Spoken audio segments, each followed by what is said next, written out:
Have you ever found yourself in a place where the clamor of the modern world seems to fall away, where the relentless march of time softens into a gentle, resonant hum?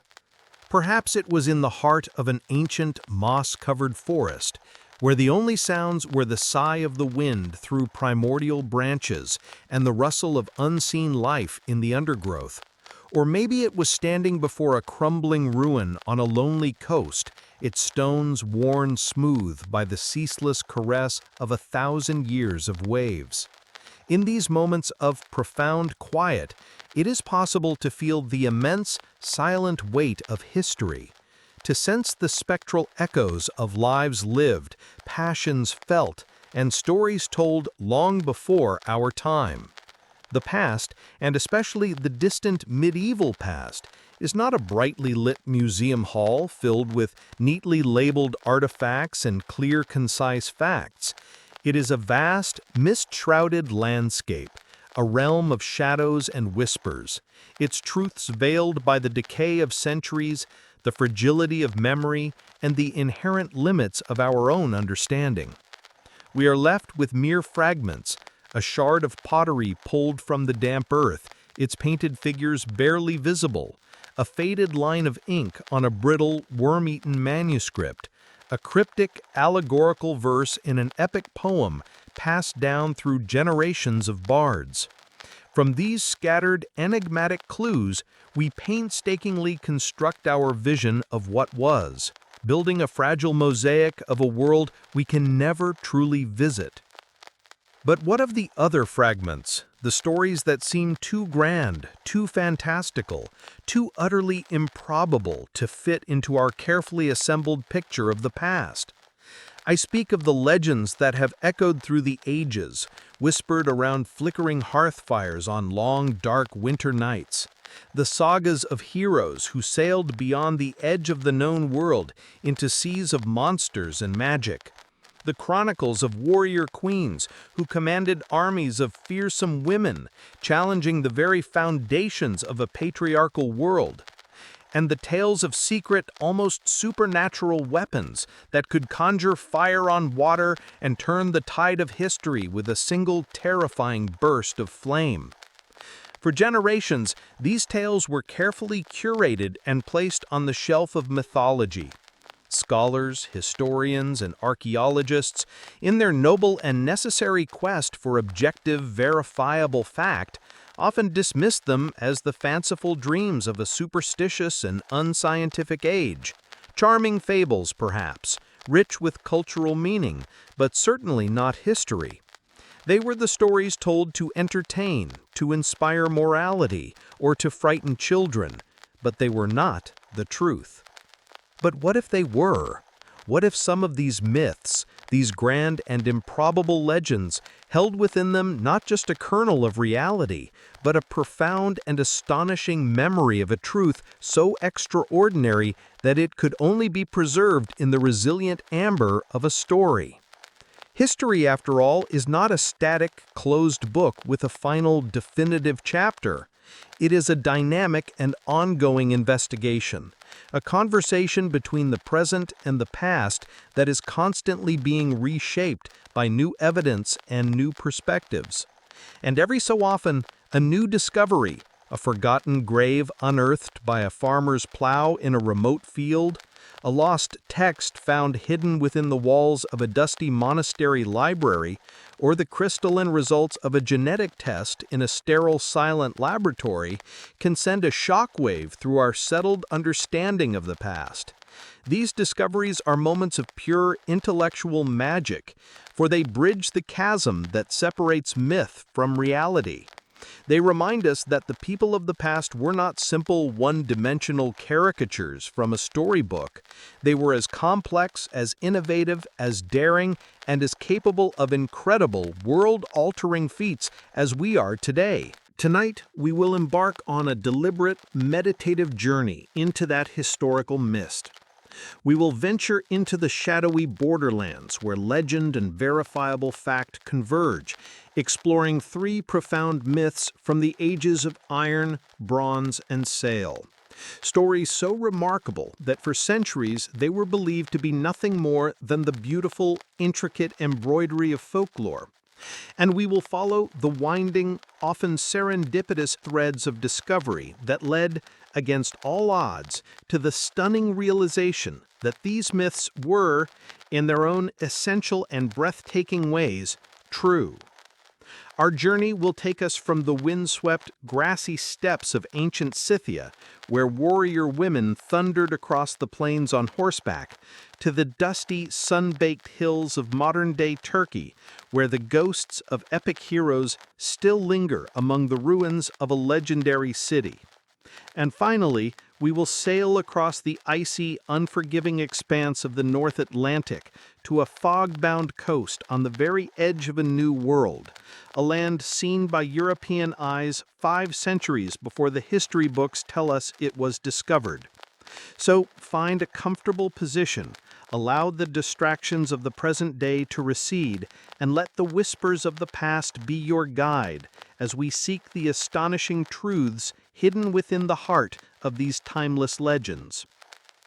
Our first story begins not in a stone castle or a walled kingdom, but on the vast, seemingly endless expanse of the Eurasian steppes. This is a sea of grass, a landscape that stretches for thousands of miles from the shores of the Black Sea to the borders of ancient China.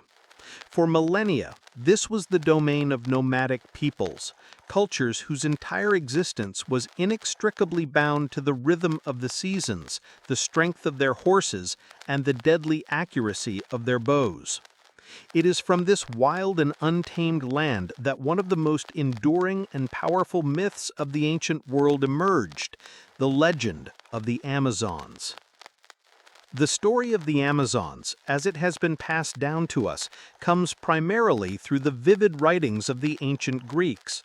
Historians like Herodotus, often called the father of history, writing in the 5th century BCE, described a nation of formidable warrior women who inhabited the territory of Scythia near the Maeotian Lake, which we now know as the Sea of Azov.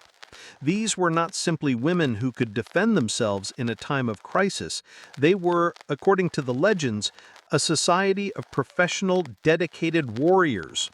They were said to be master horsewomen, spending so much of their lives in the saddle that their legs were permanently bowed. They were archers of unparalleled skill, capable of firing deadly volleys from horseback at a full gallop. The myths surrounding them were filled with lurid and fascinating details. It was claimed that to better draw a bow, they would cauterize or surgically remove the right breast of their young girls, ensuring it would not develop and impede the smooth pull of the bowstring. In fact, the name Amazon itself was popularly, though perhaps incorrectly, thought by the Greeks to mean without a breast. The legends painted a picture of a society that was a complete inversion of the Greek world. They were said to live separately from men, a fierce, independent matriarchy. They would only venture out to mate with men from neighboring tribes once a year, a ritual designed solely to ensure the continuation of their race. They would keep the female children, raising them in their own image as the next generation of warriors, while the male children were either sent away to be raised by their fathers or, in the darker versions of the tale, were killed at birth. Greek mythology is replete with tales of their greatest heroes clashing with these formidable women, encounters that always serve to highlight the hero's strength and courage. Heracles, as one of his 12 legendary labors, was tasked with a seemingly impossible mission: to steal the golden girdle of the Amazon queen, Hippolyta. The ensuing battle was said to be a titanic struggle that tested the very limits of the demigod's power. Achilles, the undisputed greatest of the Greek warriors, was said to have fought and killed another Amazon queen, Penthesilea, during the grueling Trojan War. In a moment of high tragedy, Homer tells us that as he delivered the fatal blow, he looked into her eyes and was struck by her beauty and fierce spirit, falling in love with her at the very moment of her death. These stories were a cornerstone of Greek art, literature, and identity. Vases, sculptures, and temple friezes were decorated with scenes of Greeks in heroic combat against these warrior women. The Amazons were a powerful and enduring symbol of a world turned upside down, a society that represented the direct, chaotic, and unnatural opposite of their own patriarchal, ordered, and civilized world. For over 2,000 years, this was the image of the Amazons that endured. And for just as long, it was considered by serious historians to be a work of pure fiction. As the Age of Reason gave way to the scientific rigor of modern history and archaeology, the stories were systematically deconstructed and dismissed. There were no archaeological sites that could be definitively identified as an Amazon city. There were no inscriptions, no independent historical accounts, no physical evidence whatsoever of a society composed solely of warrior women. The stories seem too convenient, too perfectly tailored to Greek philosophical and social anxieties about the role of women. The Amazons, it was argued by generations of scholars, were a brilliant Greek invention, a cultural bogeyman used to explore complex themes of order versus chaos, civilization versus barbarism, and the proper, natural roles of men and women in a well-functioning society. They were a powerful literary device, a fascinating and enduring myth, but a myth nonetheless. The idea of a historical Amazon nation was relegated to the fringes of academic thought, a romantic notion with no basis in physical, tangible reality. The earth, it seemed, was stubbornly silent on the matter, offering no corroboration for the wild tales of the Greeks. But the earth does not always give up its secrets easily or quickly. Sometimes it holds them for millennia, guarding them beneath layers of soil and sediment, waiting for the right tools, the right technologies, and, most importantly, the right questions to be asked. The key to unlocking the astonishing truth behind the Amazon myth lay buried deep beneath the vast rolling plains of southern Russia, Ukraine, and Kazakhstan under great silent mounds of earth known as kurgans. These were the burial mounds of the ancient Scythian peoples, the very same horse-riding nomadic cultures who Herodotus and other Greek writers had identified as the neighbors of the legendary Amazons. For decades throughout the 20th century, Soviet archaeologists, and later their Russian and Kazakh successors, had been systematically excavating these kurgans. They consistently found the graves of warriors, individuals of high status buried with the full panoply of their martial culture. They were interred with their weapons, composite bows, bronze-tipped arrows, short swords known as ekinakis, and long iron daggers. They were often buried with their horses, or at least the harnesses and trappings of their beloved mounts, companions for the final journey into the afterlife. These were, without a shadow of a doubt, the graves of the fierce Scythian nomads described with such awe by the Greeks. And for a very long time it was simply and uncritically assumed that all of these warrior graves belonged to men. The skeletons were often analyzed by eye in the field, and in a scholarly culture steeped in its own traditional gender roles, a grave containing a sword, a spear, and the bones of a horse was automatically, almost subconsciously, classified as male. The revolution in our understanding began quietly in the 1990s.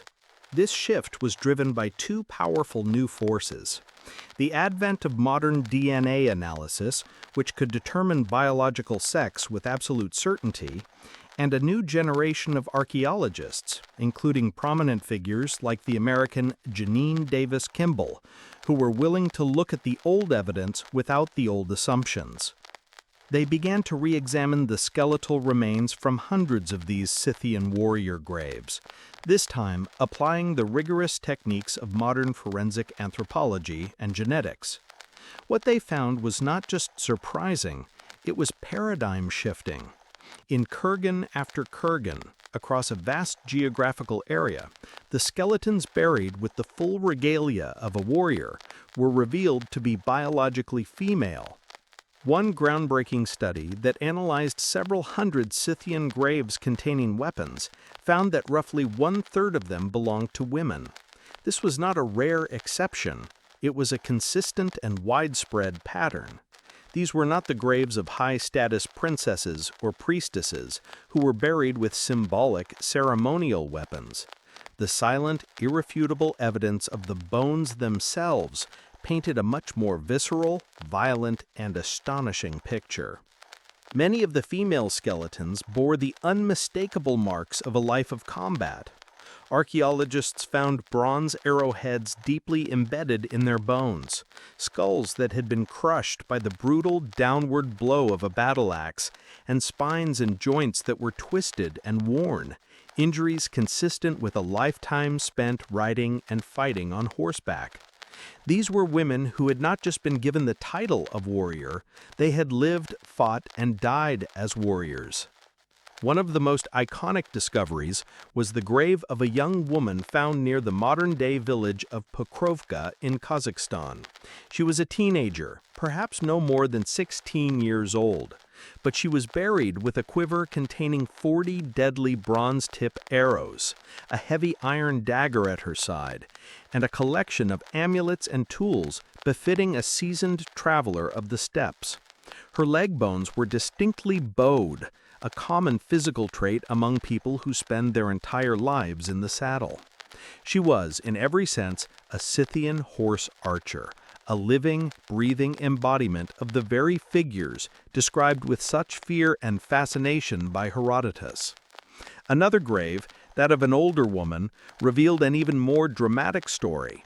She had been killed by a massive axe blow that had split her skull, a wound she had likely received while trying to defend her family or settlement from an attack. These discoveries and dozens like them did not prove the existence of a mythical, man-hating nation composed entirely of women, as described in the most extreme versions of the Greek legends.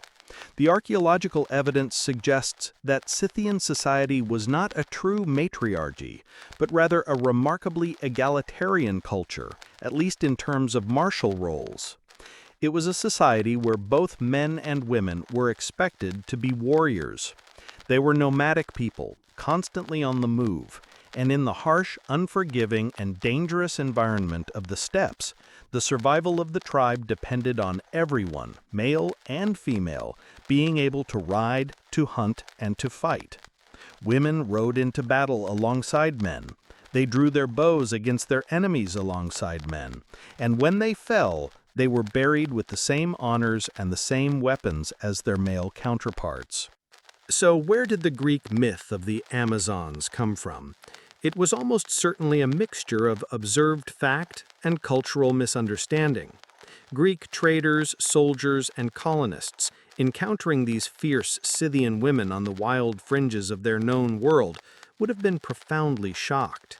In their own rigidly patriarchal society, women were largely confined to the domestic sphere, their lives circumscribed by the authority of their fathers and husbands. The sight of women on horseback, clad in practical trousers rather than flowing robes, armed with deadly composite bows, and displaying a level of freedom and martial prowess equal to that of men, would have been both terrifying and deeply fascinating. These first-hand accounts, carried back to the Greek heartland, would have been exaggerated and embellished over time, transformed by the fertile imaginations of storytellers and poets into the grand theatrical legend of a nation of man-hating super-warriors. The most lurid details, such as the practice of removing the right breast, have absolutely no archaeological or anthropological basis. No skeletons show any evidence of such a practice, and it was almost certainly a Greek invention, a folk etymology created to explain their name and to emphasize their unnatural, monstrous, and barbaric nature in a way that would resonate with a Greek audience. The truth, as revealed by the quiet, patient work of archaeology, is in many ways even more compelling and profound than the myth it inspired.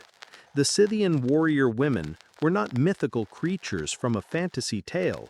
They were real people, living in a complex and sophisticated nomadic culture that, out of necessity and long-standing tradition, had embraced a level of gender equality in the most critical of social roles, that of the warrior, which was almost unthinkable in the so-called civilized and settled world of the Greeks. The myth of the Amazons was a powerful echo of a historical reality, a distorted but recognizable reflection of a culture that challenged the very foundations of the classical worldview. The legend was finally, irrevocably grounded in the silent, undeniable testimony of the bones buried beneath the vast and lonely steppe, proving that the ancient whisper of warrior women thundering across the plains on their magnificent horses was, in its heart, true. Our second story takes us from the open, wind-swept grasslands of the steppes to the enclosed, legendary, and blood-soaked walls of a single magnificent city. It is a city that has haunted the Western imagination for more than 3,000 years, a place whose very name is synonymous with epic war, tragic heroes, doomed love, and a ruse so clever it has become a metaphor for treachery itself. It is the city of Troy. The story of Troy, as it has been seared into our collective consciousness, is first and foremost the story told by the blind poet Homer in his monumental epic poem, the Iliad. It is a tale that has been told and retold for countless generations, a foundational pillar of Western literature. The beautiful Helen, queen of Sparta and wife of the Greek king Menelaus, is either abducted by or willingly elopes with the handsome Trojan prince Paris. This act of passion and betrayal sets in motion a chain of events that will engulf the entire Aegean world in conflict.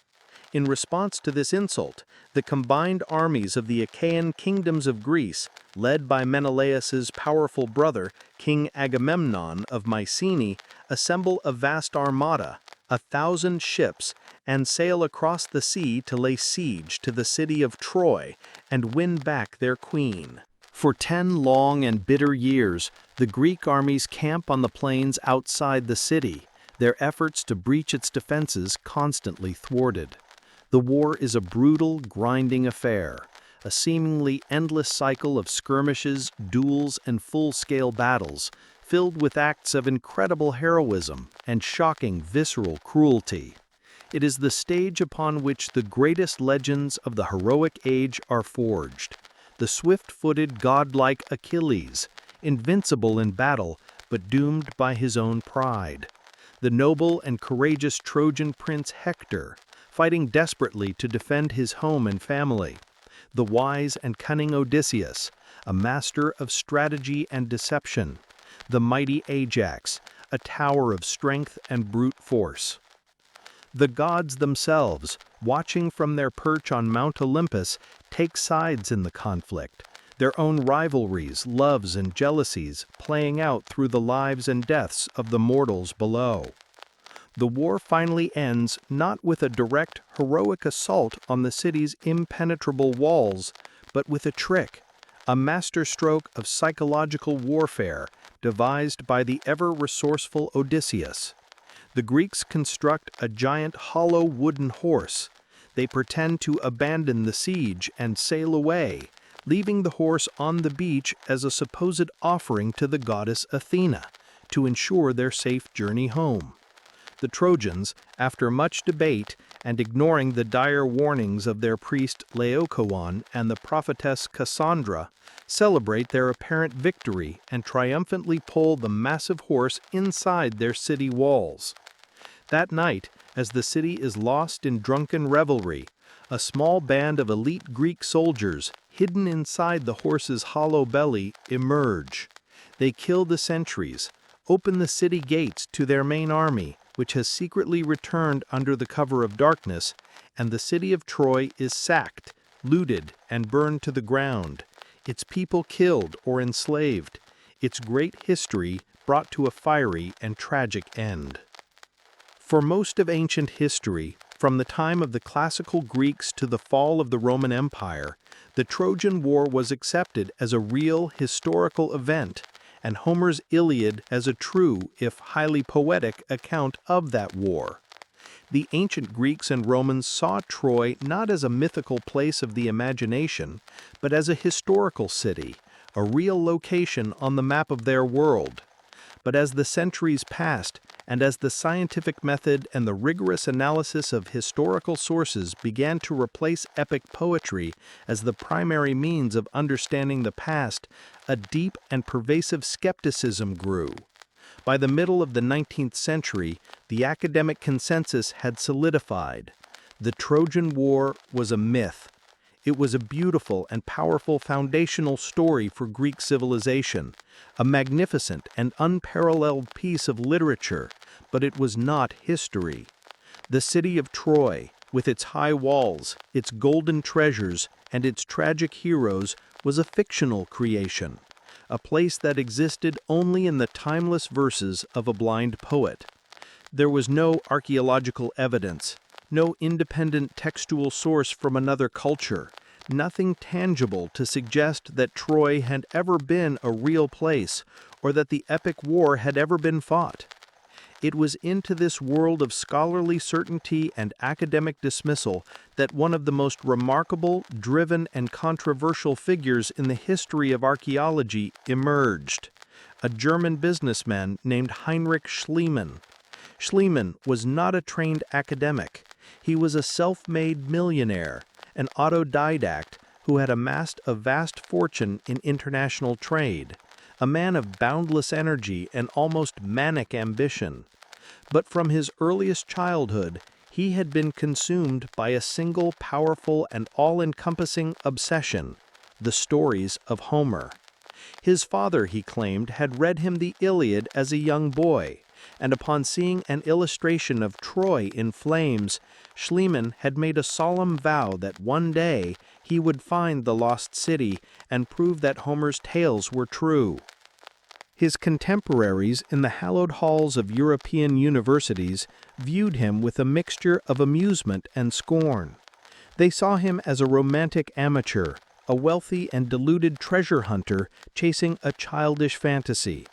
But Schliemann possessed three crucial things that his learned critics lacked: an immense personal fortune that gave him the freedom to pursue his obsession, an iron will that refused to be deterred by skepticism or failure, and an unshakable, almost religious belief that Homer's poem was not a work of fiction, but a literal, practical guide, a map that could lead him, if he followed it faithfully, to his goal.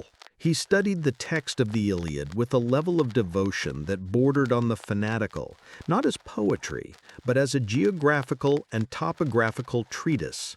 He meticulously noted Homer's descriptions of the landscape around Troy, a broad, flat plain between the city and the sea, wide enough for armies to clash and chariots to maneuver.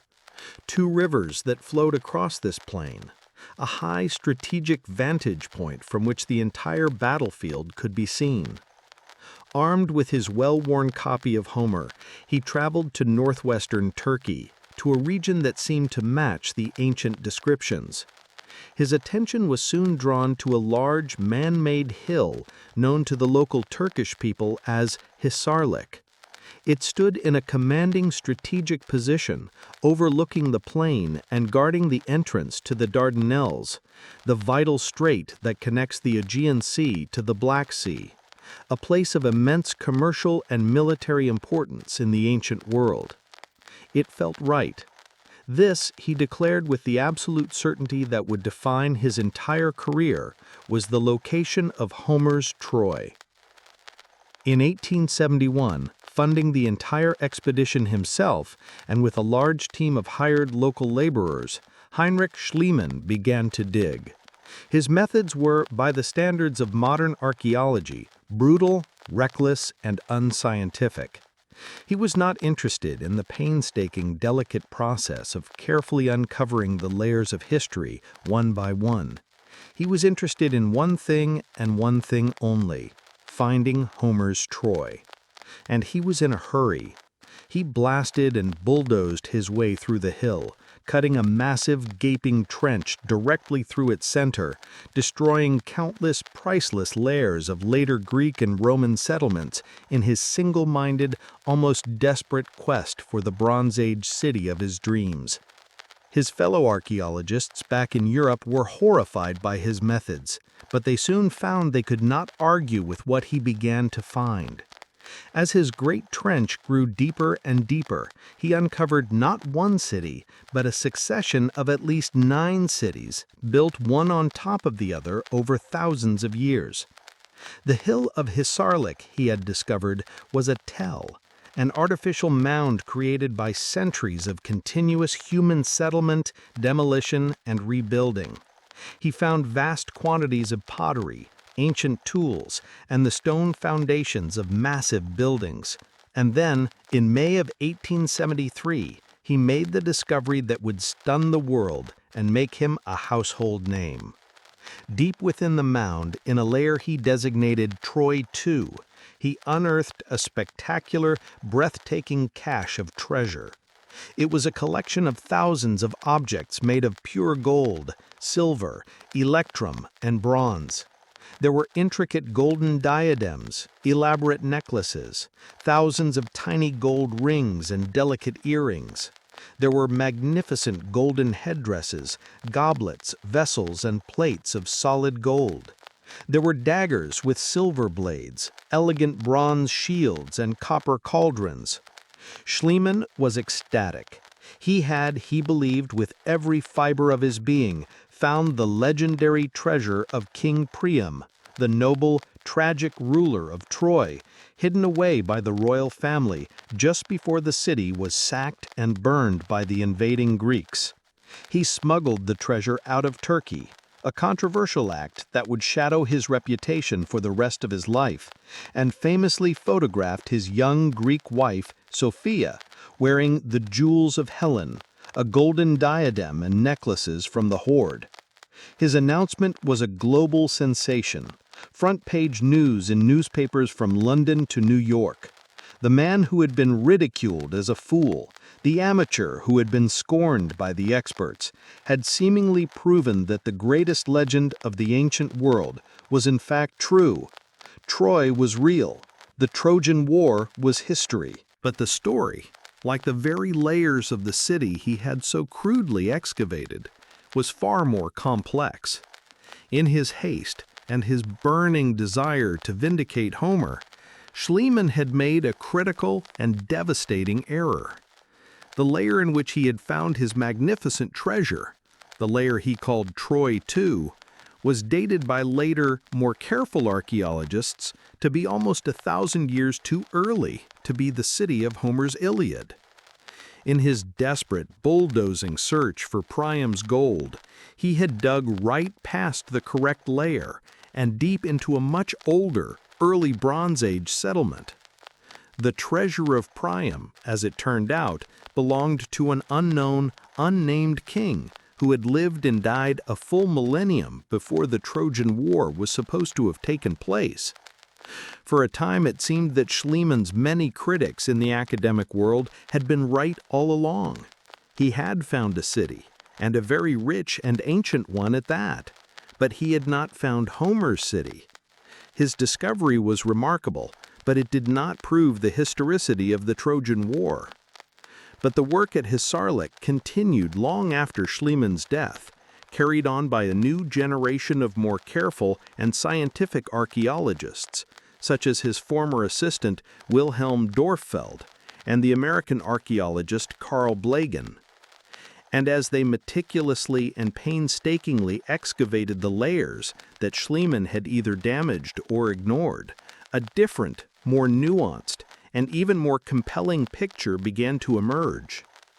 They focused their attention on a layer known as Troy VI and its immediate successor, Troy VIIa. This city, unlike Schliemann's Troy II, dated to the late Bronze Age, precisely the period when the historical Trojan War would have occurred, somewhere between 1250 and 1180 BCE. And this city, as they uncovered it stone by stone, matched Homer's descriptions with an uncanny and breathtaking accuracy. It was a magnificent, heavily fortified and prosperous citadel, far grander than any of the earlier settlements.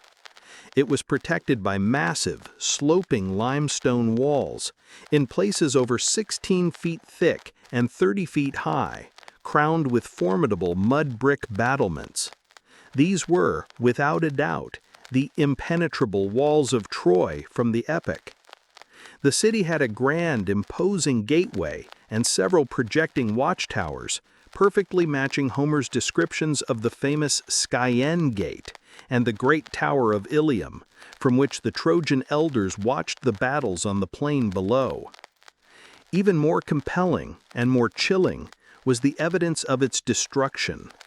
The layer of Troy 7a shows clear, undeniable, and dramatic signs of a violent and catastrophic end. Archaeologists found a thick layer of ash and charred debris spread throughout the entire city, indicating a massive, all-consuming fire. They found piles of unburied human skeletons in the streets and huddled in the corners of houses, the victims of a brutal and merciless sack. They found bronze arrowheads, some of them of a distinctly Mycenaean Greek design, embedded in the city walls and scattered across the city floors. The city had not been abandoned, it had not been destroyed by an earthquake, it had been besieged, conquered, and burned to the ground by a powerful and ruthless invading army. The evidence was overwhelming and conclusive. The hill at Hisarlik was indeed the site of the historical city of Troy, and this city, a powerful and wealthy late Bronze Age kingdom, had been violently destroyed in a great war at precisely the right time in history.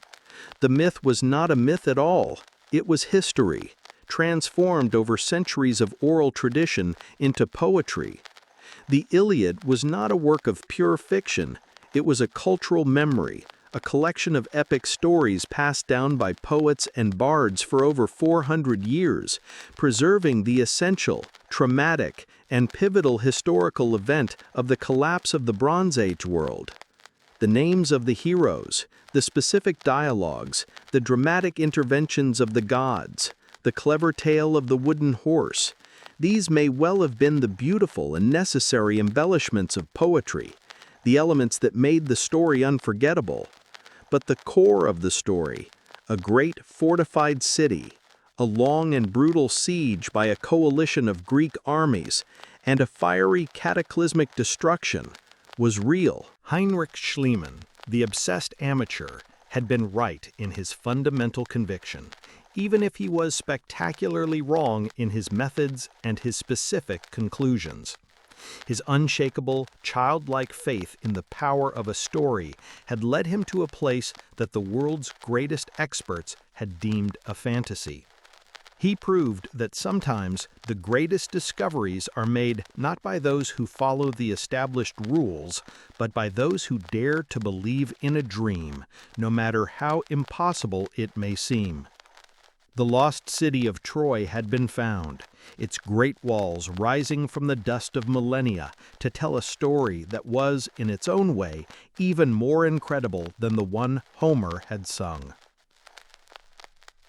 Our final story takes us forward in time, back to the world of the Vikings, but far from the battlefields of their European homeland or the burial mounds of their warrior women. It is a tale not of war, but of exploration and navigation, a journey into the unknown that pushed the very boundaries of the medieval world. It is the story of the Norse discovery of America. As we established earlier, the Viking Sagas were a rich and complex tapestry of history and legend, preserving for later generations the memories of their ancestors' greatest and most daring achievements. And while the tale of the Shield Maiden was proven true in the cold, hard earth of Sweden, and the epic of Troy was found in the sun-baked soil of Turkey, perhaps the most fantastical of all their stories seemed to sail far beyond the horizon of believability into a realm of pure, unadulterated myth. This was the legend of Vinland. As you will recall from our earlier discussion, the saga of the Greenlanders and the saga of Eric the Red, two of the most important Icelandic manuscripts, tell the story of Leif Erikson. Around the year 1000, inspired by the accidental sighting of a new land by a fellow sailor, Leif set sail west from the desolate, icy shores of the Norse colony in Greenland. He wasn't searching for a new route to the riches of the East.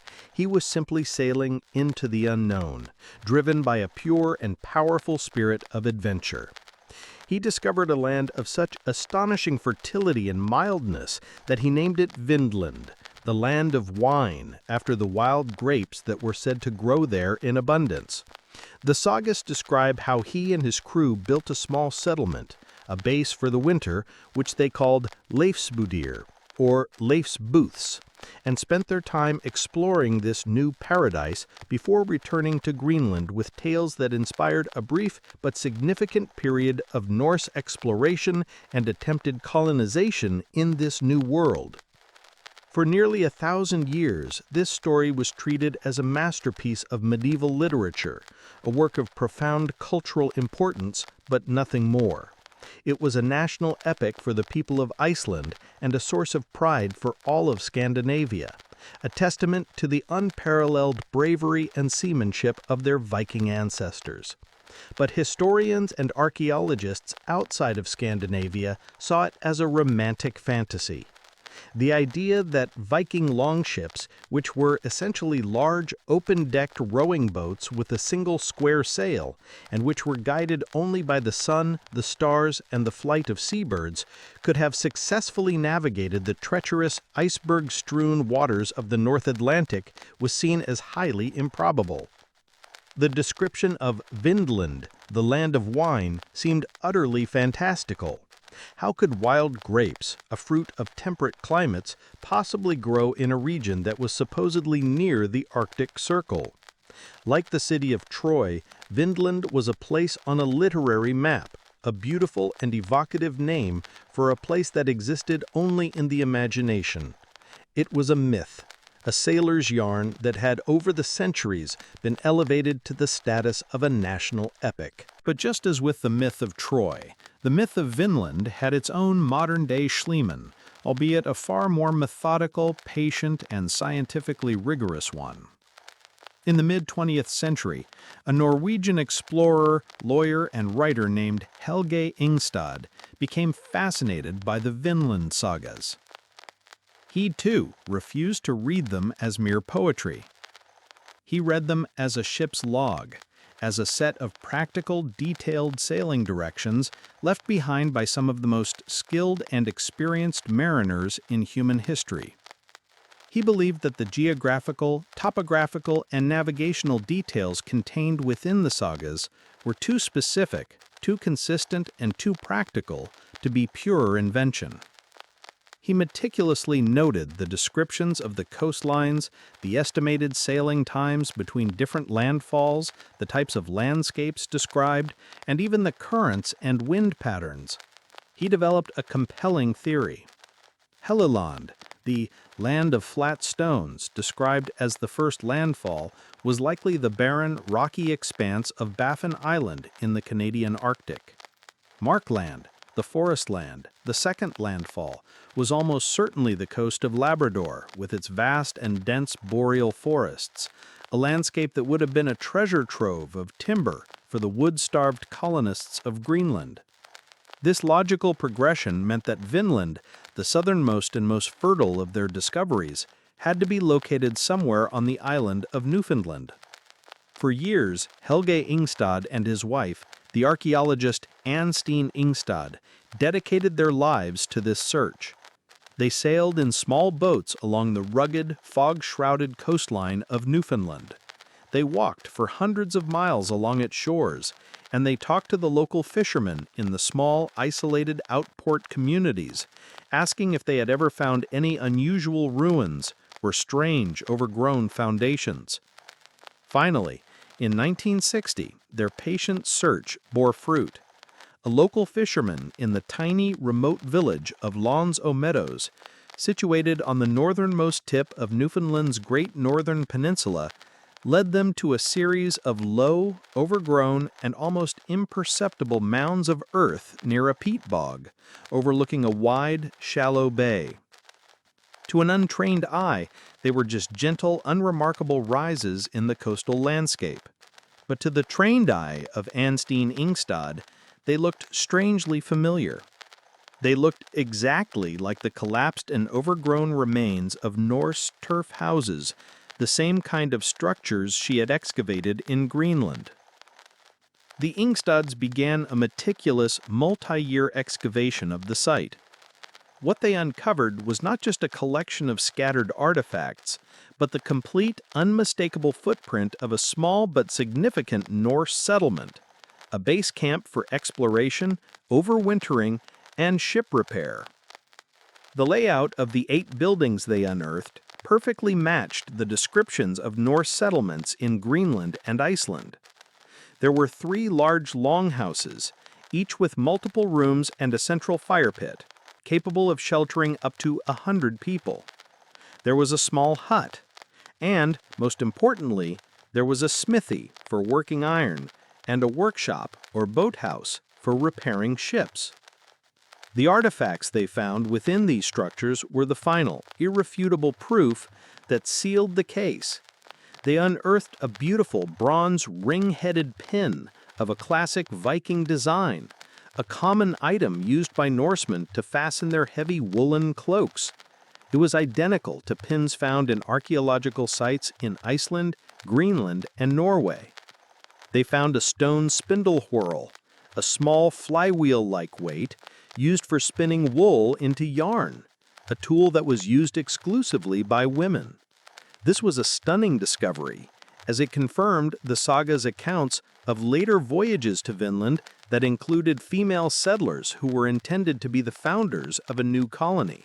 But the most crucial and scientifically undeniable discovery came from the smithy. They found hundreds of locally forged iron nails and rivets, and a significant amount of slag, the waste product from the iron smelting process. As we know, the indigenous peoples of North America at that time, including the Beothuk and Micmac peoples of Newfoundland, had no knowledge of iron smelting.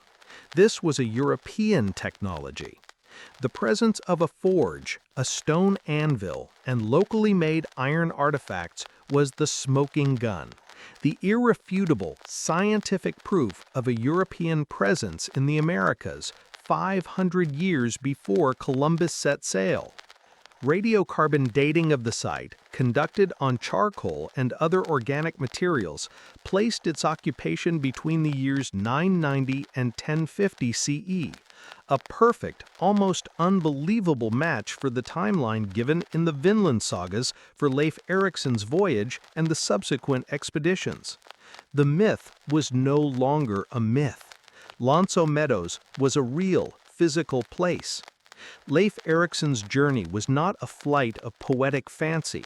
It was a real and breathtaking feat of navigation and courage that had brought Europeans to the shores of the Americas half a millennium before the rest of Europe even knew that the continent existed. The reality of Vinland, like the reality of the Amazons, was, of course, slightly different and more nuanced than the most romanticized versions of the legend. Lonso Meadows was likely not the lush, grape-filled paradise of the sagas. It was more probably a forward operating base, a strategic gateway to the richer lands and resources that lay further south in the Gulf of St. Lawrence. It was a place to repair their precious longships, spend the harsh winter, and gather valuable resources like the butternuts and timber found at the site before making the long and dangerous return journey across the open ocean to their home base in Greenland. The attempts at establishing a permanent colony failed, just as the sagas recounted, likely due to the immense distance from their homeland, internal conflicts among the colonists, and the presence of a native population that was not always welcoming or easily overcome. But the core, fundamental truth of the myth was vindicated beyond all doubt. The Vikings, guided by their incredible courage, their unparalleled seamanship, and their sophisticated understanding of the North Atlantic's winds and currents, had crossed the ocean. They had built houses, they had forged iron, and they had walked on American soil.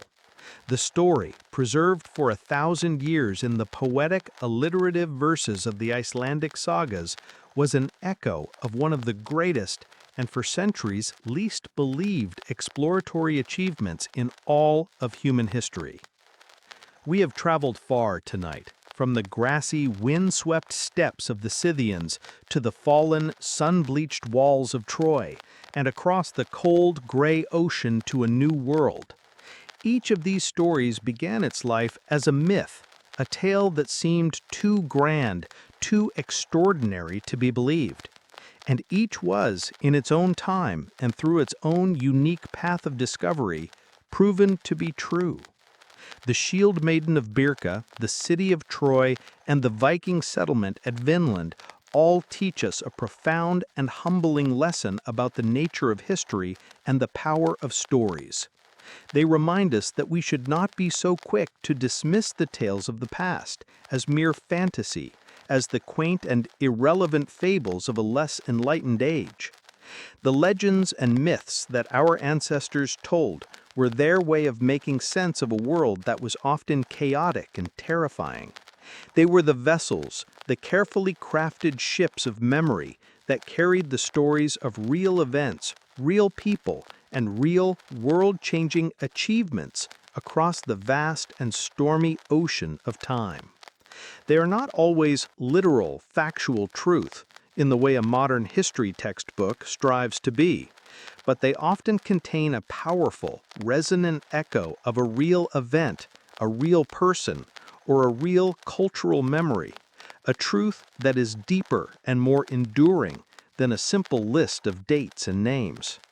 The truth, as we have seen tonight, is often stranger, more complex, and more wonderful than we can possibly imagine. The earth and the ancient texts still hold countless secrets, countless other myths waiting for their own Schliemann or their own Ingstad to come along, to look at the old stories with new eyes and to ask the right questions. And as we drift now into the quiet and restorative peace of the night, we can do so with the knowledge that the world of the past was not a simple, predictable place. It was a world of wonder, of courage, and of truths that are, even now, waiting patiently to be rediscovered. The whispers from that distant world are all around us, in the land beneath our feet, in the stories we tell our children, and in the deep, profound silence of the night. We only need to learn how to listen. The discovery at Hissarlik and the subsequent more scientific excavations did more than just confirm the existence of a historical Troy. It opened a window into a lost world, the glittering, complex, and ultimately fragile civilization of the Late Bronze Age.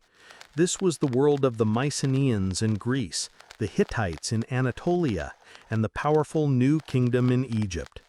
It was a deeply interconnected world, a network of great empires linked by trade, diplomacy, and, all too often, by war. Troy, due to its strategic location, was a key player in this world, a wealthy and powerful city that likely controlled the lucrative trade routes between the Aegean and the Black Sea. The war that destroyed Troy was, in all likelihood, not fought over a single beautiful woman, but rather over something far more tangible: control of these trade routes, economic dominance, and geopolitical power. The abduction of Helen in this context was probably not the cause of the war, but rather the poetic justification, the casus belli, the spark that ignited a conflict that had been simmering for years.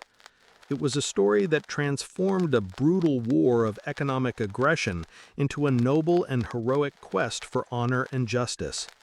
The Iliad, then, can be seen as a work of historical memory, a brilliant piece of propaganda, and a profound meditation on the nature of war all at once. It preserves the memory of a real, devastating conflict that likely played a major role in the so-called Bronze Age collapse, a mysterious period around 1200 BCE when many of the great civilizations of the Mediterranean and Near East suddenly and violently disintegrated. The reasons for this collapse are still debated by historians. Climate change, widespread famine, systems collapse, and the mysterious invasions of the Sea Peoples are all cited as possible causes. But the war at Troy, as remembered in the Iliad, gives us a powerful, ground-level view of what this period of collapse must have felt like. A world consumed by violence, a generation of heroes lost, and a great city, a symbol of civilization and order, turned to ash. The story of Troy also teaches us something profound about the nature of discovery itself. Heinrich Schliemann was a deeply flawed figure. He was arrogant, dishonest, and his archaeological methods were destructive. Yet without his singular, obsessive, and almost mad conviction, the site of Hissarlik might have remained just another anonymous hill in the Turkish countryside. His story is a powerful reminder that sometimes the greatest leaps in our understanding of the past are driven not just by careful, methodical science, but by passion, by intuition, and by an unwavering belief in the power of a story to hold a hidden truth. He was a treasure hunter, yes, but the treasure he sought was not just gold. It was the validation of a dream that had captivated the Western world for 3,000 years. He found it, and in doing so, he transformed a myth into a tangible, historical reality, a city of stone and bone that we can still visit and touch today. Our final story takes us forward in time, back to the world of the Vikings, but far from the battlefields of their European homeland or the burial mounds of their warrior women. It is a tale not of war, but of exploration and navigation, a journey into the unknown that pushed the very boundaries of the medieval world and reshaped our understanding of the history of the Americas. It is the story of the Norse discovery of a new continent, a tale long celebrated in saga but long dismissed by history. This is the myth of Vinland. As we established earlier, the Viking Sagas, particularly the saga of the Greenlanders and the saga of Eric the Red, were a rich and complex tapestry of history, genealogy, and legend, preserving for later generations the memories of their ancestors' greatest and most daring achievements. And while the tale of the Shield Maiden was proven true in the cold, hard earth of Sweden, and the epic of Troy was found in the sun-baked soil of Turkey, perhaps the most fantastical of all their stories seemed to sail far beyond the horizon of believability into a realm of pure, unadulterated myth. As you will recall, the sagas tell the story of Leif Erikson, son of the famous Eric the Red. Around the year 1000 CE, inspired by the accidental sighting of a new and unknown land by a fellow sailor who had been blown off course, Leif assembled a crew, purchased a ship, and set sail west from the desolate, icy shores of the Norse colony in Greenland. He was not searching for a new route to the riches of the East, nor was he fleeing persecution. He was sailing into the unknown, driven by a pure and powerful spirit of adventure and the desire to see what lay beyond the edge of the known world. According to the detailed accounts in the sagas, he and his crew made 3 distinct landfalls on a previously unknown coastline. The first was a barren, desolate land of flat stones and massive glaciers, a place he aptly named Helluland, the land of flat stones. The second, further south, was a land of dense, towering forests, which he called Markland, or Forestland. Finally, they sailed still further south and found a place that exceeded all their expectations. It was a land of remarkably mild winters, of lush green pastures perfect for grazing cattle, of rivers teeming with salmon larger than any they had ever seen in their native Scandinavia, and, most remarkably, of wild grapes growing in such abundance that they could be used to make wine. In honor of this astonishing discovery, Leif named this paradise Vinland, the land of wine. The sagas describe in practical detail how he and his men built a small settlement, a base for the winter which they called Leifsbudir, or Leif's booths, consisting of several large turf-walled houses. They spent their time exploring this new and bountiful country, cutting valuable timber, a resource desperately scarce in Greenland, and gathering grapes to make wine. They returned to their home in Greenland the following spring with a ship laden with these precious resources, their incredible tales of Vinland sparking a brief but significant period of Norse exploration and attempted colonization in this new world. The sagas go on to describe subsequent voyages led by Leif's siblings and other members of the Greenland colony. These accounts are not simple, heroic tales. They are complex and often tragic human stories. They describe the first interactions, both peaceful trade and sudden brutal violence with the indigenous people of the land, whom the Norse, with their characteristic bluntness, called skraelingars, a term that likely meant wretches or screamers. They describe the internal conflicts, the jealousy, and the greed that erupted among the Norse colonists themselves, undermining their efforts to establish a permanent settlement. Ultimately, the sagas tell us, the attempts at colonization failed. The distance from their homeland was too great, the logistical challenges too immense, and the resistance from the native population too fierce.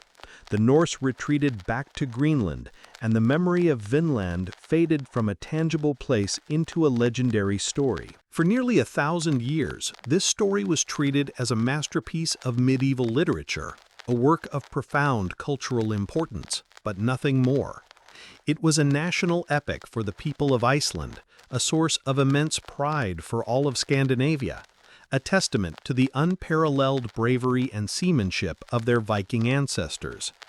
But historians and archaeologists outside of Scandinavia, for the most part, saw it as a romantic fantasy. The idea that Viking longships, which were essentially large open-decked rowing boats with a single simple square sail, and which were guided only by the sun, the stars, the flight of seabirds, and an intimate knowledge of ocean currents, could have successfully and repeatedly navigated the treacherous iceberg-strewn waters of the North Atlantic between Greenland and North America was seen as highly improbable. The description of Vinland, the land of wine, seemed utterly fantastical. How could wild grapes, a fruit of temperate climates, possibly grow in a region that was supposedly near the Arctic Circle? Like the city of Troy, Vinland was a place on a literary map, a beautiful and evocative name for a place that existed only in the imagination. It was a myth, a sailor's yarn that had, over the centuries, been polished and perfected until it had been elevated to the status of a national epic. But just as with the myth of Troy, the myth of Vinland had its own modern-day Heinrich Schliemann, albeit a far more methodical, patient, and scientifically rigorous one. In the mid-20th century, a Norwegian explorer, lawyer, and writer named Helge Ingstad became fascinated by the Vinland sagas. He too refused to read them as mere poetry. He read them as a ship's log, as a set of practical, detailed sailing directions left behind by some of the most skilled and experienced mariners in human history. He believed that the geographical, topographical, and navigational details contained within the sagas were too specific, too consistent, and too practical to be pure invention. He meticulously charted the descriptions of the coastlines, the estimated sailing times between different landfalls, the types of landscapes described, and even the currents and wind patterns. He developed a compelling and logical theory. Helluland, the land of flat stones, described as the first landfall with its barren, rocky landscape and its proximity to glaciers, was likely the vast and desolate expanse of Baffin Island in the Canadian Arctic. Markland, the forest land, the second landfall, was almost certainly the coast of Labrador, with its vast and dense boreal forests, a landscape that would have been an unimaginable treasure trove of timber for the wood-starved colonists of Greenland. This logical progression meant that Vinland, the southernmost and most fertile of their discoveries, had to be located somewhere on the island of Newfoundland, the next major landmass to the south. For years, Helge Ingstad and his archaeologist wife Anne Stein Ingstad dedicated their lives to this methodical search. They sailed in small boats up and down the rugged, fog-shrouded coastline of Newfoundland. They walked for hundreds of miles along its rocky shores, and they talked to the local fishermen in the small, isolated outport communities, asking if they had ever found any unusual ruins or strange, overgrown foundations that the locals might know about. Finally, in 1960, their patient and tireless search bore fruit. A local fisherman in the tiny, remote fishing village of Lonso Meadows, situated on the northernmost tip of Newfoundland's Great Northern Peninsula, led them to a series of low, overgrown, and almost imperceptible mounds of earth near a peat bog, overlooking a wide, shallow bay. To an untrained eye, they were just gentle, unremarkable rises in the coastal landscape, easily mistaken for natural features. But to the trained eye of Anne Stein Ingstad, an expert in Norse archaeology, they looked strangely and excitingly familiar. They looked exactly like the collapsed and overgrown remains of Norse turf houses, the same kind of structures she had meticulously excavated in Greenland. The Ingstads began a careful, multi-year excavation of the site. What they uncovered was not just a collection of scattered, ambiguous artifacts, but the complete, unmistakable footprint of a small but significant Norse settlement. A base camp for exploration, overwintering, and, crucially, for ship repair. The layout of the 8 buildings they unearthed perfectly matched the descriptions of Norse settlements in Greenland and Iceland. There were 3 large longhouses, each with multiple rooms and a central fire pit, capable of sheltering up to 100 people. There was a small hut, and most importantly, there was a smithy for working iron and a workshop or boathouse for repairing their precious ships. The artifacts they found within these structures were the final irrefutable proof that sealed the case. They unearthed a beautiful bronze ring-headed pin of a classic Viking design, a common item used by Norsemen to fasten their heavy woolen cloaks. It was identical to pins found in archaeological sites in Iceland, Greenland, and Norway from the same period. They found a stone spindle whorl, a small flywheel-like weight used for spinning wool into yarn, a tool that was used exclusively by women in Norse society.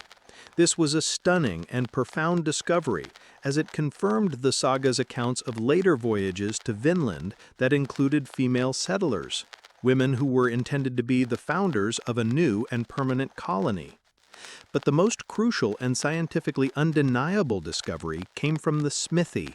They found hundreds of locally forged iron nails and rivets, and a significant amount of slag, the waste product from the iron smelting process. As we know, the indigenous peoples of the region, including the Beothuk and Mi'kmaq peoples of Newfoundland, had no knowledge of iron smelting.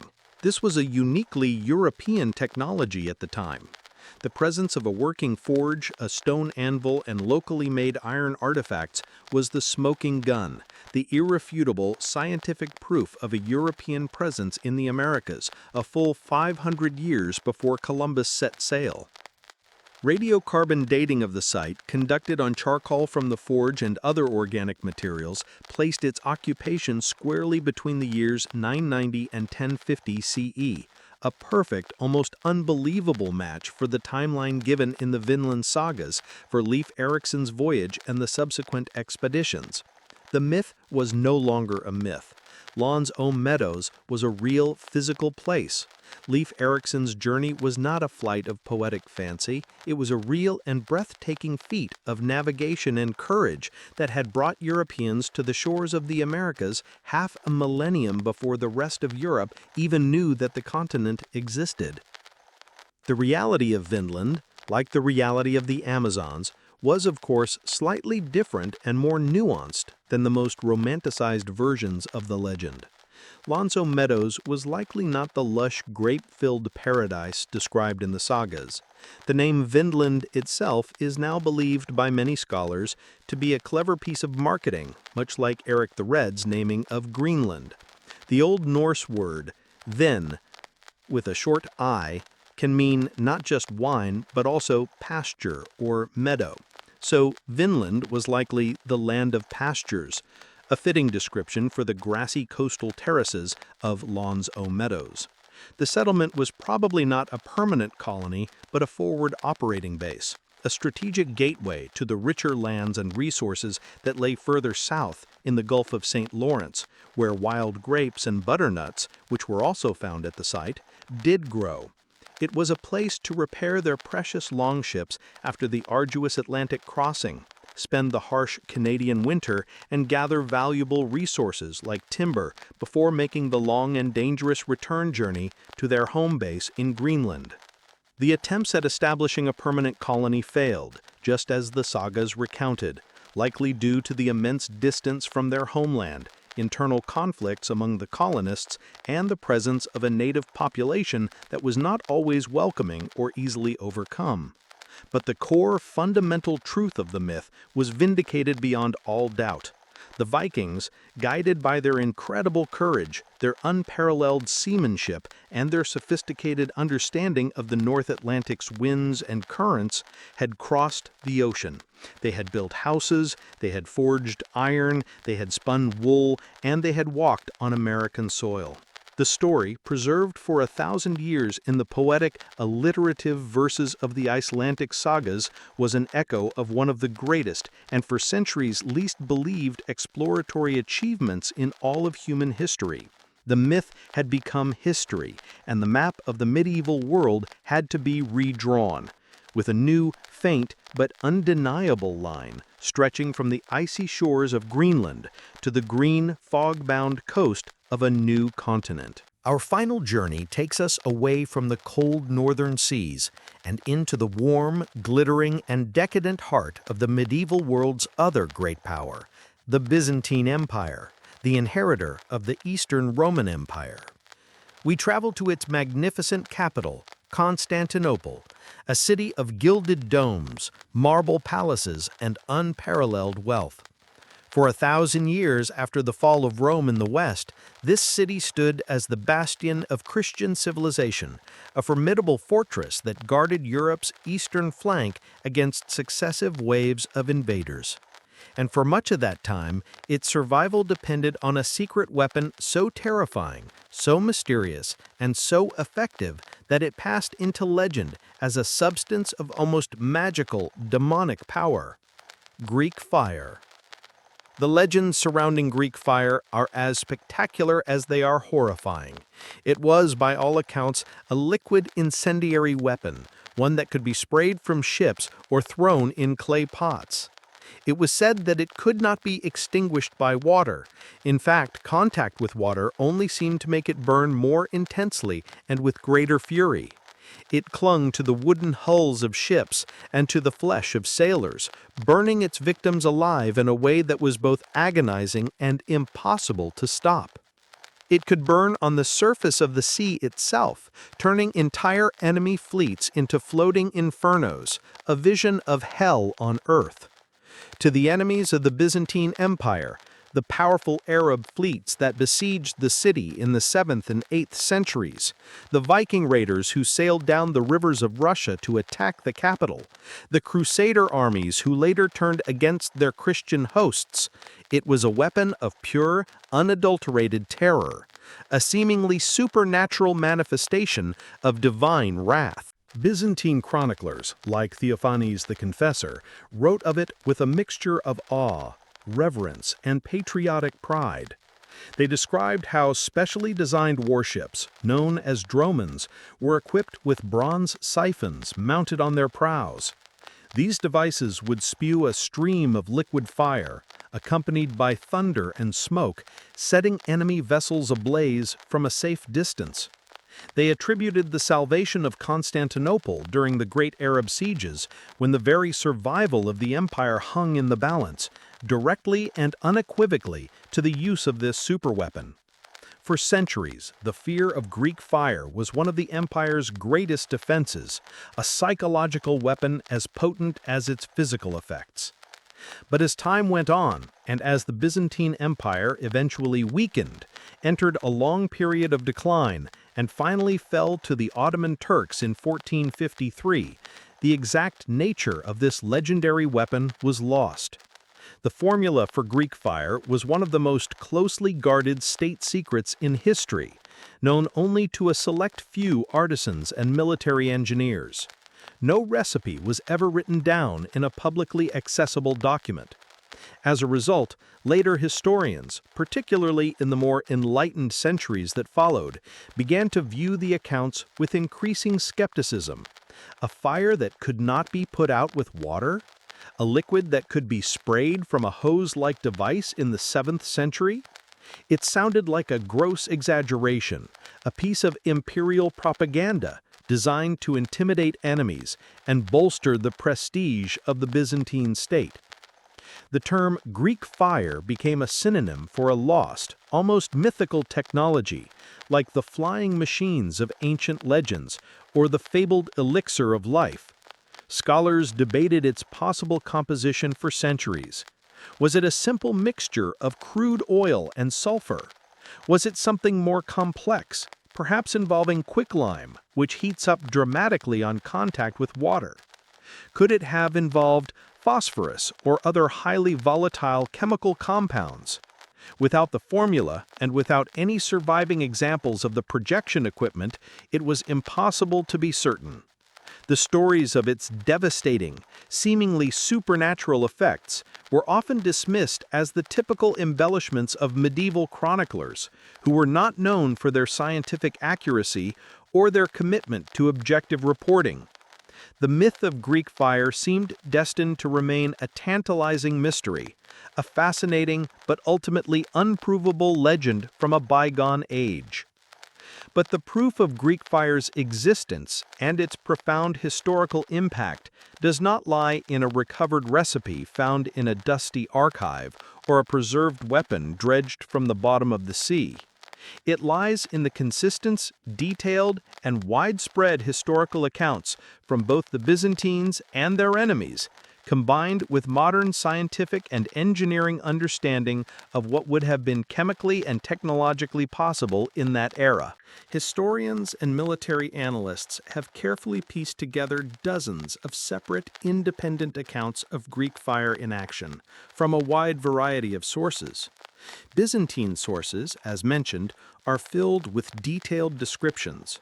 The chronicles of Theophanes the Confessor, for example, describe its use in minute detail during the first Arab siege of Constantinople in 674 to 678. He writes that the Byzantine fleet, equipped with fire-bearing ships, completely annihilated a massive and confident Arab fleet, securing the city's survival when all seemed lost. A century later, during the Second Great Arab Siege, he again credits the weapon with saving the empire from what appeared to be certain conquest. Crucially, the accounts from the other side, the Arab chroniclers who were the victims of this weapon, confirm the Byzantine claims with remarkable consistency. They describe a terrifying and mysterious weapon against which they had absolutely no defense. A strange and diabolical fire that consumed their ships and utterly demoralized their men. The consistency of these accounts, coming from enemies who had no reason to exaggerate Byzantine military prowess, is powerful and compelling evidence. The descriptions of how the weapon was deployed are also remarkably consistent across different sources and different centuries. They speak of a siphon or pump system, a technology that was well within the capabilities of Byzantine engineers who had inherited the advanced technical knowledge of the Roman and Hellenistic worlds. They also mention the loud roaring sound and the thick billowing smoke that accompanied the jet of fire, which strongly suggests a pressurized delivery system, likely using a hand-operated pump to force the viscous liquid through a bronze nozzle. Modern chemical analysis and experimentation have shown that a mixture based on light crude oil or distilled petroleum, naphtha, which was readily available to the Byzantines from natural seeps around the Black Sea, combined with other substances like pine resin for adhesion and sulfur for its potent burning properties, could indeed create a liquid that would be extremely difficult to extinguish and would float and burn on water. If a substance like quicklime was included in the mixture, it would heat up violently upon contact with water, creating an even more terrifying and seemingly magical effect. While we may never know the exact, precise ingredients of the formula, we know with a high degree of certainty that a weapon with all the properties described in the historical chronicles was scientifically feasible with the materials and knowledge available to Byzantine chemists and engineers. The true secret of Greek fire, then, was likely not just the chemical formula itself, but the entire integrated weapon system. The specific, carefully refined chemical mixture, the method of pressurizing it safely within a sealed container, and the design of the bronze siphons used to project it accurately and effectively. It was a complete and sophisticated weapon system, a triumph of medieval engineering, chemistry, and military doctrine. The Byzantines guarded this secret with their lives because they knew their very survival as an empire depended on it. The knowledge was reportedly passed down through a single family of artisans, generation after generation, a sacred trust to ensure that the secret could never be stolen, reverse-engineered, or replicated by their numerous and powerful enemies. So, was Greek fire a myth? No. It was a real, historically documented, and devastatingly effective weapon. The mythical elements of the story, its unstoppable nature, its ability to burn on water, its seemingly magical properties, were not fantasy. They were the terrified, awestruck reactions of its victims, who were facing a technology so advanced and so outside their own experience that it seemed to defy the very laws of nature. The legend of Greek fire was a testament to its incredible success as a tool of both physical destruction and profound psychological warfare. The secret may be lost to time, but its impact is etched into the very history of the medieval world. It saved the greatest city in Christendom from conquest on multiple occasions, and in doing so undeniably shaped the course of European and Middle Eastern history for centuries. Our long and winding journey through the mists of the medieval past now comes to a close. We have stood in the silent earthen grave of a Scythian shield maiden, her bones a testament to a life of martial equality. We have walked the ghostly, wind-swept ramparts of Troy, its fallen stones echoing with the clang of Bronze Age swords. And we have sailed across the cold, gray waves of the Atlantic to the shores of a new world, following the fading trail of Viking longships. In each of these stories, a legend that was once dismissed by the certainties of scholarship as mere fantasy was brought back into the brilliant, clarifying light of history by patient discovery, by innovative science, and, most importantly, by a willingness to look at the past with fresh eyes and an open mind. These tales remind us that the line we draw between myth and reality is often thinner and more permeable than we think. The stories our ancestors told were not always mere entertainment or simple moral fables. They were often the vessels, the carefully crafted and resilient ships of memory that carried the stories of real events, real people, and real world-changing achievements across the vast and often turbulent ocean of time. They are not always literal, factual truth in the way a modern historical document strives to be. They are often embellished, distorted by the passage of time, and shaped by the cultural needs of the people who pulled them. But they often contain a powerful, resonant echo of a real event, a real person, or a real cultural memory, a truth that is in some ways deeper and more enduring than a simple list of dates and names. The truth, as we have seen tonight, is often stranger, more complex, and more wonderful than we can possibly imagine. The earth beneath our feet and the ancient texts in our libraries still hold countless secrets, countless other myths waiting for their own Schliemann or their own Ingstad to come along, to look at the old stories with new eyes, to apply a new technology, and to ask the right questions. And as we drift now into the quiet and restorative peace of the night, we can do so with the knowledge that the world of the past was not a simple, predictable place. It was a world of wonder, of astonishing courage, and of truths that are, even now, waiting patiently to be rediscovered. The whispers from that distant world are all around us, in the land, in our stories, and in the deep, profound silence of the night. We only need to learn how to listen. As the final echoes of these ancient stories fade into the quiet of the room, let us take a moment to reflect on the nature of the journey we have undertaken together. We did not merely recount historical facts. We ventured into the very heart of how history is made, lost, and rediscovered. The tales of the Amazon warriors, the city of Troy, and the shores of Vinland are more than just corrected entries in the ledger of the past. They are powerful parables about the relationship between what we believe and what we can prove, between the stories that inspire us and the evidence that grounds us. Think for a moment of the Scythian woman buried with her bow.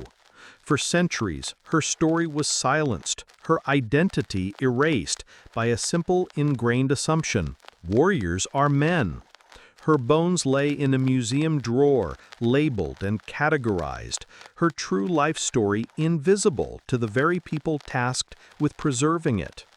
It took a fundamental shift in perspective, a willingness to question the obvious, and the advent of a new scientific tool to finally allow her to speak. Her story is a potent reminder that our own biases and preconceptions can be the thickest layers of earth obscuring the truth. History is not just about digging in the ground. It is about digging through the layers of our own assumptions. Then consider the towering, sun-bleached walls of Troy. Here, the opposite was true. The story was so grand, so filled with divine intervention and poetic flourish, that it seemed impossible it could be tethered to a real place. The myth was too large for history. It was the obsession of a single flawed individual, a man who broke all the rules of his profession, that forced the world to look again. Heinrich Schliemann's legacy is a complicated one, a lesson in both the power of passion and the dangers of recklessness. But his story shows that sometimes the gatekeepers of knowledge can become so protective of their established truths that they fail to see the new ones standing right in front of them. The truth of Troy was not found through cautious consensus, but through a disruptive, almost violent act of belief. And finally, the quiet, wind-swept shore of Lonzo Meadows. This discovery was different still. It was the product of patient, methodical, and interdisciplinary work. It required a deep respect for the ancient text, treating the saga not as a fanciful poem, but as a practical guide created by people with profound knowledge of their environment. It required years of painstaking searching and careful scientific excavation. The truth of Vinland was not stumbled upon, nor was it blasted into the light. It was coaxed from the earth and the text through a long and dedicated partnership between historical inquiry and archaeological science. These three stories, taken together, paint a beautiful and complex picture of how we come to know the past. There is no single perfect method. Discovery can come from a flash of scientific insight, from a stubborn and obsessive quest, or from a long, slow process of careful investigation. But in all cases, it requires one essential ingredient: the willingness to believe that there is more to the story than we currently know. The medieval world, in particular, is a fertile ground for such discoveries. It was an age of transition, a time when old pagan beliefs coexisted with new faiths, when the remnants of the classical world mingled with the burgeoning cultures of Europe. It was an age of both profound faith and profound violence, of incredible artistic creation and devastating plague, of great learning preserved in monasteries and great ignorance born of isolation. It is this very complexity, this mixture of light and shadow, that makes it such a rich source of both enduring myths and astonishing historical truths. The stories we have explored tonight are not the only ones. There are whispers of other legends, other possibilities that continue to tantalize historians. The legend of Prester John, a mythical Christian king said to rule a vast and wealthy kingdom in the heart of Asia or Africa, a tale that fueled European exploration for centuries.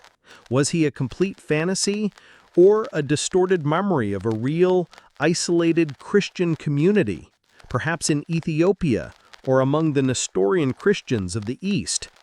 The stories of the lost Roman legion, a body of soldiers who supposedly survived the disastrous Battle of Carrhae against the Parthians in 53 BCE and traveled east to become mercenaries in China.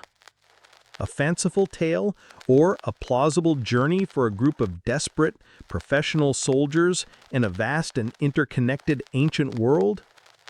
Each of these tales, and countless others, exists in that same misty borderland we have explored tonight. They are the historical cold cases, the mysteries that wait for a new piece of evidence, a new technology, a new perspective that can finally bring them into the light.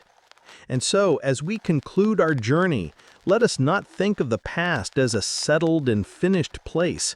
Let us think of it as a landscape of infinite possibility, a realm filled with stories that are still unfolding, still waiting to be told. The process of discovery is endless, and the next great revelation, the next myth proven true, could be waiting just beneath the surface, ready to once again transform our understanding of who we were, and therefore who we are. The night is a time for stories, and the greatest story of all is the ongoing, ever-changing, and endlessly fascinating story of our own human past. Let that thought be your companion as you drift into a peaceful and restorative sleep.